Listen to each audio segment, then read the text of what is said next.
Matagal nang nanawagan ng isang animal rights group na dalhin na sa Thailand at pakawalan sa kagubatan ang elepanteng si Mali ng Manila Zoo. Kanina, naghubad ang ilang celebrity sa isang pictorial para ipakita ang pagsuporta nila kay Mali. Nakatutok si Cesar Apolinario. Isa umanong hubad na katotohanan ang pinaglalaban ng 11 personalidad mula sa showbiz at pagmumodelo. Sa kanilang pag-post na tanging placards lang ang ipinantakip sa katawan. Nakikisa raw sila sa advokasya ng PETA o People for the Ethical Treatment of Animals na palayain ang nag-iisang elepante sa bansa na si Mali. Si Geneva Cruz, pangatlong beses nang nagmodelo para sa PETA at bilang isang ina't babae, naniniwala siya na dapat ay ibigay kay Mali ang karapatang magkapamilya.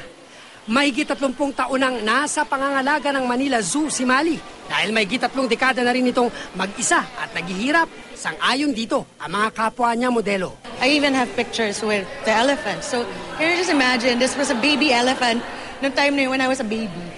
And naisip ko, babae siya.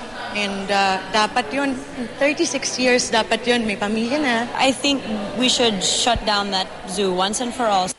Nirerespeto naman ng pamunuan ng Manila Zoo ang advokasya ng PETA pero nararapat din daw na respetuhin ang desisyon nilang manatili sa kanilang poder si Mali. Hindi raw nila pinababayaan si Mali sa pagkain at bitamina. Posibleng malagay pangaraw sa alanganin ang kalusugan nito kapag dinala pa sa Elephant Sanctuary sa Thailand.